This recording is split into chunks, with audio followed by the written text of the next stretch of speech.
Alright, welcome to Lesson 4 where we learn to work with shape layers in After Effects. We're going to create some custom shapes and then change their fill, the color inside, and the stroke or the line on the outside. We're going to use path operations to change the shapes. We'll repeat shapes and animate them and even add a cartoon effect to our film clip. We are going to take a quick peek first at what the video should look like, roughly. Don't double click, it won't play a media player. Instead, right click and get QuickTime and watch the video. I'll turn it down a little first.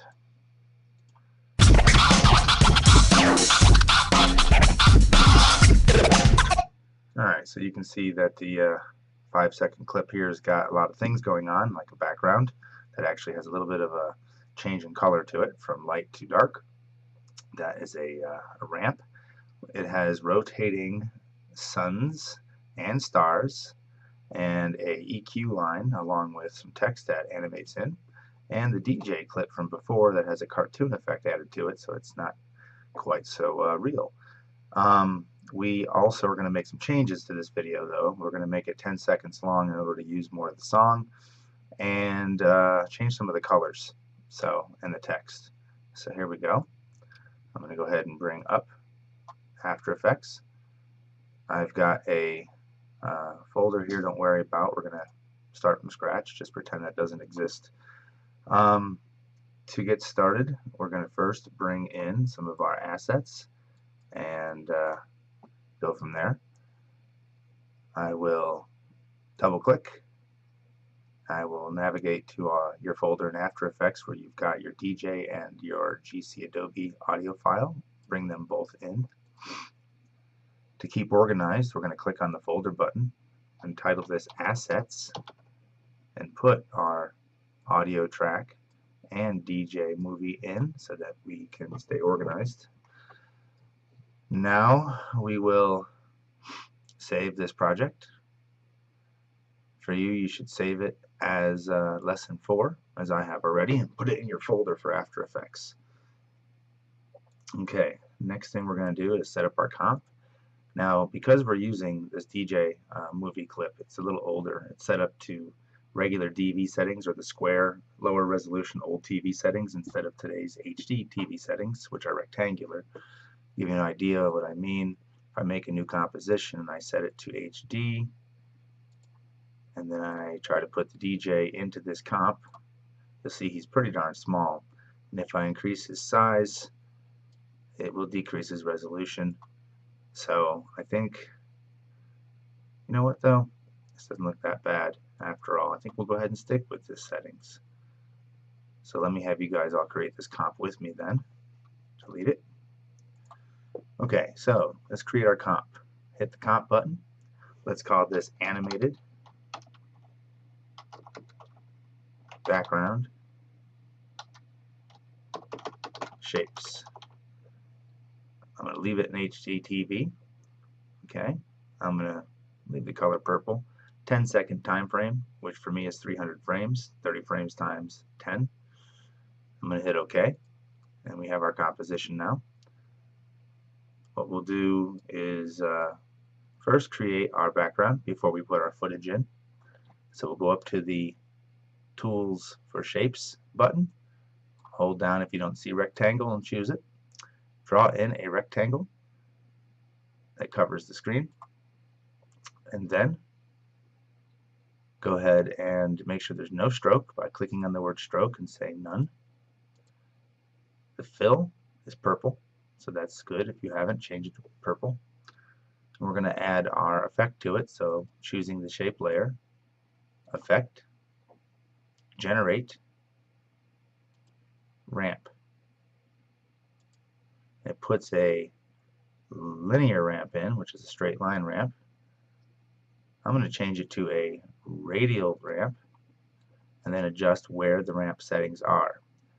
There are two small handles, top and bottom, that are used to adjust the color change. This is not one of the handles, it's an anchor point. I'm going to grab the top handle. I'm going to bring this color down here. It gets pretty small. Now, before it goes away, I need to adjust the bottom one as well. I'll change my magnification to about 12% so you can see that both tools are here. I'm going to move the bottom tool down some to make it larger, and then move this tool, move this tool here down to just below so it's more of a half arcing light form, dark light form. Make it a little bit bigger, and then go back to fit. Alright, now I'll change the colors of my ramp. So I'd like the white to actually be purple. So I'm going to choose a solid purple.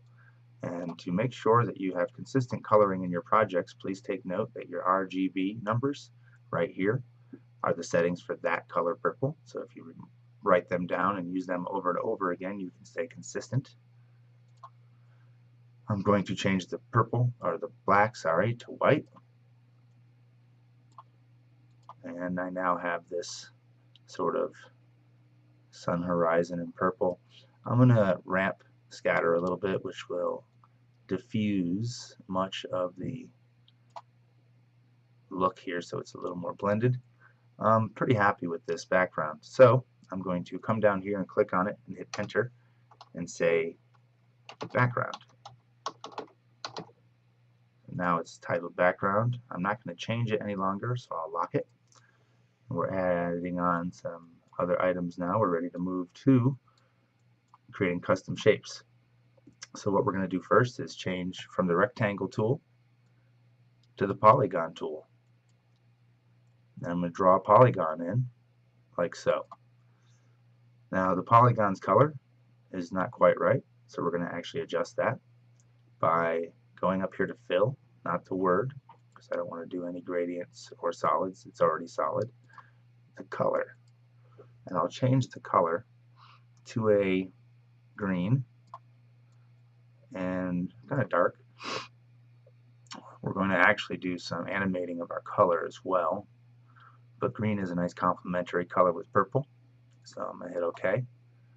I do want a stroke, so I need to go turn it on by hitting the word stroke and adding a solid stroke, about 5 pixels for the color itself.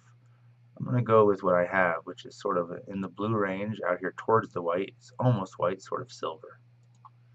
Alright, now that the fill and stroke are set up, we're going to adjust this shape a little bit by coming down here into our shape layer and opening the contents and seeing the polystar. This is the polystar. I'm going to change to my mouse pointer. I'm going to open up polystar and I see that there's some things happening. The shape of the path itself, which is the 5 sides, the color fill, and there's even a transformation for it, which is its position, which is similar to this at the moment, but you'll see that it's going to have some differences later.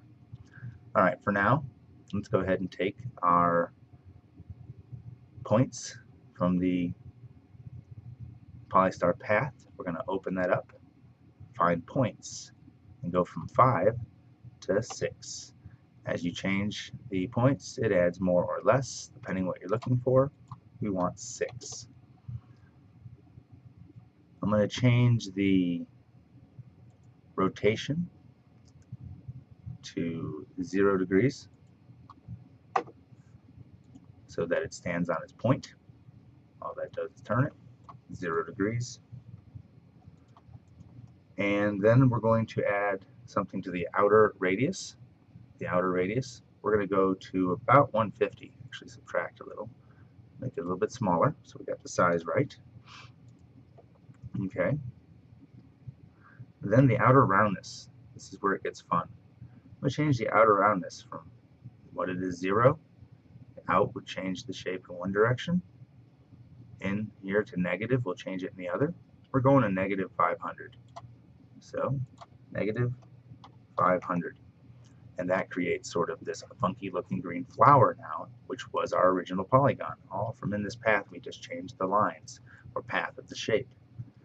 Alright, so now we're ready to do some more. So let's close down the polystar path. Excuse me. And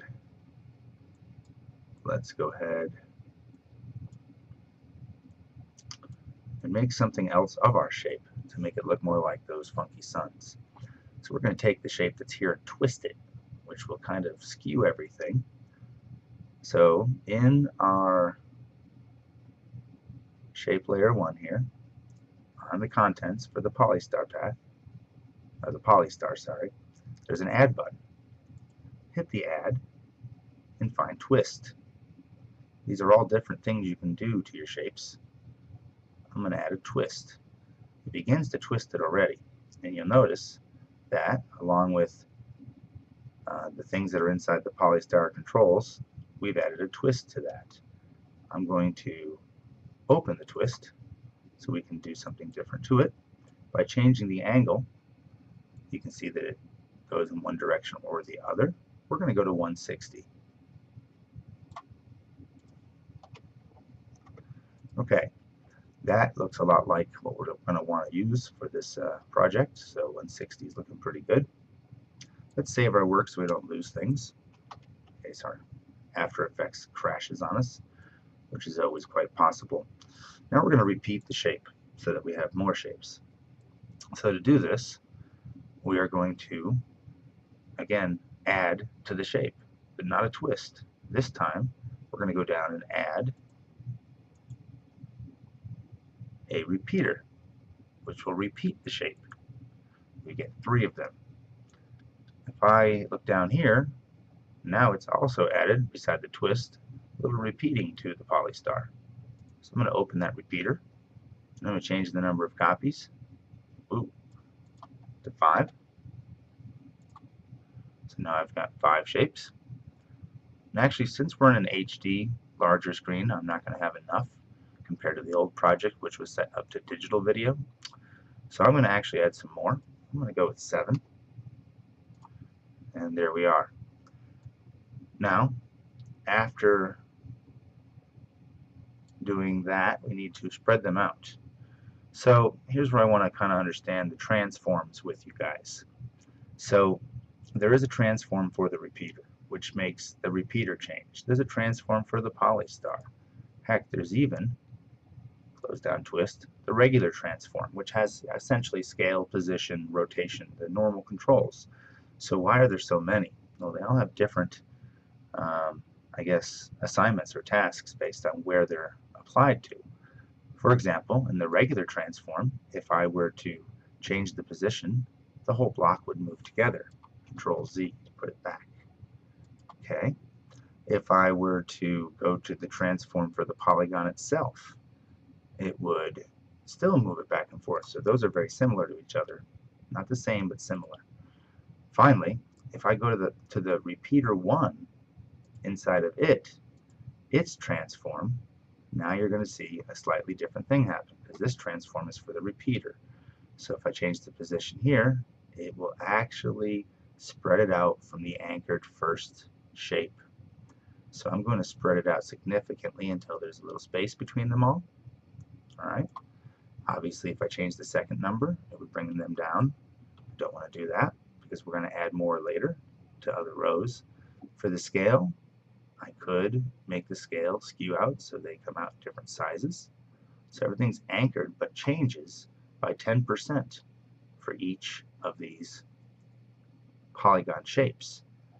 So that's kind of cool. If I rotate, they will rotate, but at different speeds by an increment of 10% increases, in case you notice that.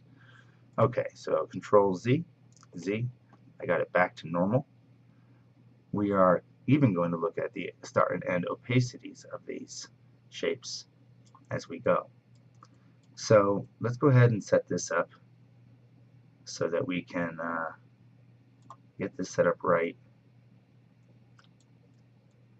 where we want it to be, and then create our second and third layers. So I'm going to take first the position of the overall object. So that wouldn't be this transform, because again, if I make a change, it's just anchoring into this one. Instead, I'm going to go all the way outside to the regular transform, and I'm going to position this whole thing the way I want. I'm actually going to pull this first one off screen. I guess I probably could have used one less of these and it would have worked out fine, but I'm not going to bother changing it. I'll even let some be on and some off. How's that? And I think I'm going to move these towards the top so we can fill the screen row by row. Now because the screen is a little bit larger and my suns are a little smaller than the original sample, I'm probably going to need 4 rows to fill. So we'll just make that adjustment as we go. Now let's make the repeatings of our rows. So repeater 1 repeated the shape and it gave us new controls. If I add a new repeater to this, I get more rows right behind it. Now comes the positioning situation. If I were to come out to the main transform and try to run position, it's going to keep them in a block altogether. Control Z. I don't want to do that. I want to transform them from the original row. Just like each shape was locked to the first shape, each row is going to be locked to this row. So I will open the Polystars repeater. I can't speak. Wrong one. Control Z. Sorry. So you have to try this out sometimes just to make sure you're right. Sorry. The new repeaters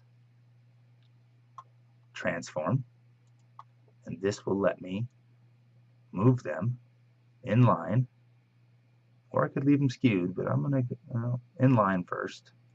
So that would be 0. And I'm going to move them down. Now I've got 3, and I think 3 is enough. As far as the actual repeater copies of 3, we could go more and crowd it, but I think 3 is going to work. So now we've got our suns in position. We're ready to animate them, but change them a little bit. I'm going to change the opacity so the see-throughness from the top to the bottom is a little different. So, start opacity.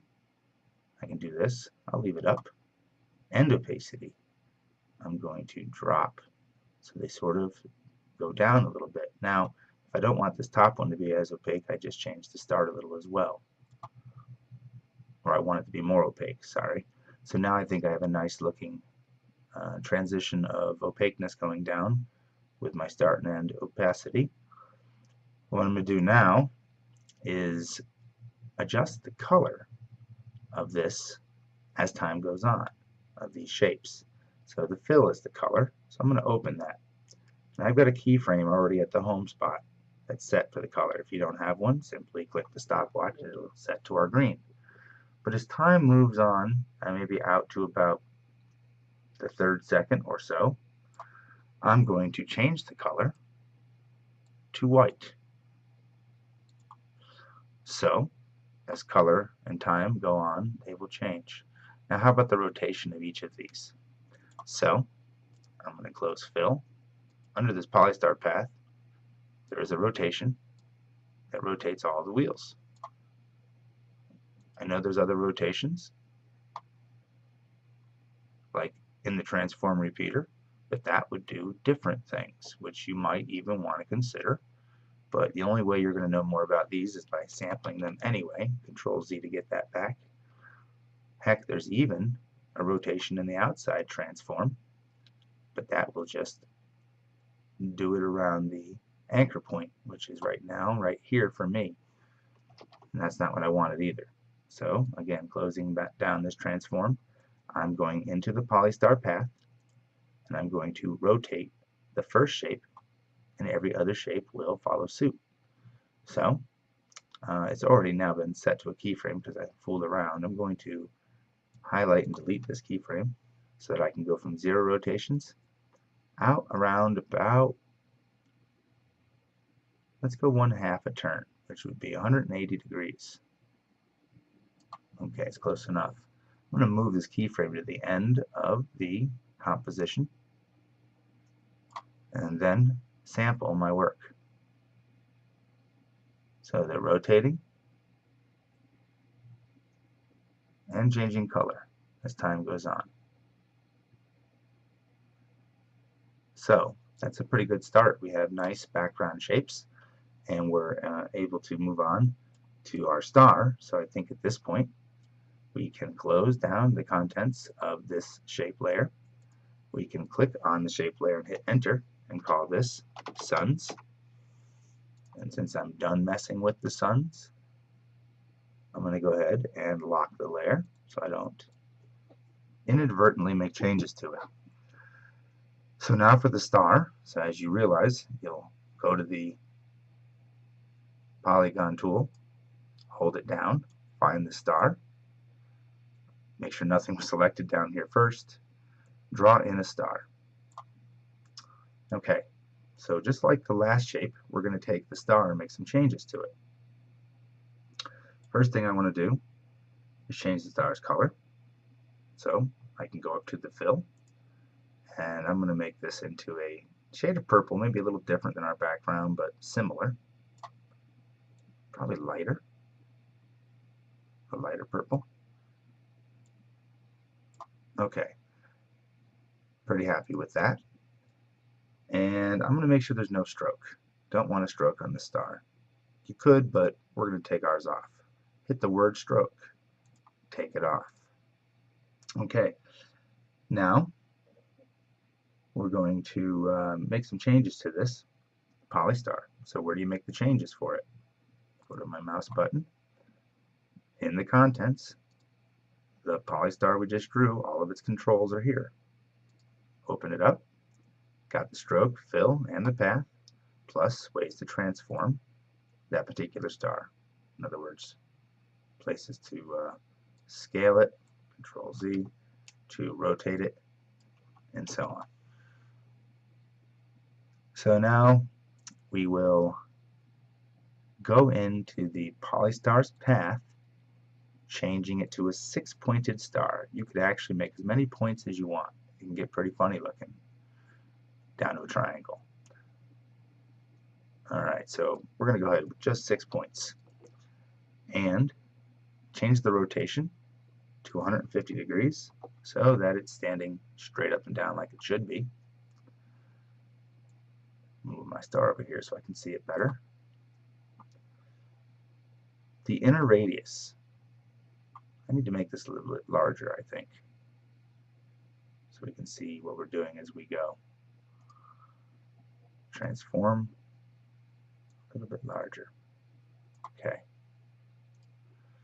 So now, back into the polystar path, the inner radius is right now 67. If I move it, you can see that we change the shape of this star in various directions.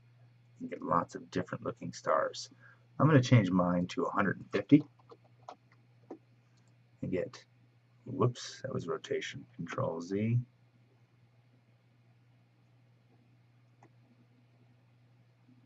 To 50 is what I actually wanted, sorry. There we go. Change your inner radius to 50. And the outer radius is where this gets fun. As you move it, it'll change the shape of the star some more. So I'm going to change this to 90. And I have a star that looks just like that. Sort of plump. Okay, now we're going to add some more effects to it. And again, anywhere that I start this star and then I add effects is going to get a different look. So obviously, to stay with me, you'll get the same look. If you deviated from these numbers, your future shape will differ a little bit. The position, let's go ahead and change it to negative 180 by negative 70. It puts the star over here. Okay, we're going to start it there. Let's collapse everything for the polystar path and the polystar. Now we're going to add something to this. Like the last time when we added a twist to the previous shape, we're going to go to the Add button and we're going to work with pucker and bloat. First, we will find it and add it. It already changes the shape somewhat. It's puckered it some. We're giving it a bloated look, I think, actually. And we're going to change the amount. So if I go into pucker and bloat, there's an amount. As I go down, it does this. As I go up, it does this. Almost like a flower. So again, there's infinite amount of possibilities that you could actually do with shapes, all based on where your initial settings are, and then as we keep going and make new changes, we get even more different results. Let's make ours be a negative 125. Okay, and you get this cool looking star right here. Now we are going to duplicate these shapes like we did before by using our repeaters instead of copy paste. The reason I don't use copy paste is you wouldn't be able to have all these controls to quickly put in as many shapes as we did that are all linked to the first shape and then control it to control the rest. You'd have to control every one of the pasted in layers down here. So obviously this repeater function is a little smarter than a copy paste function. Okay,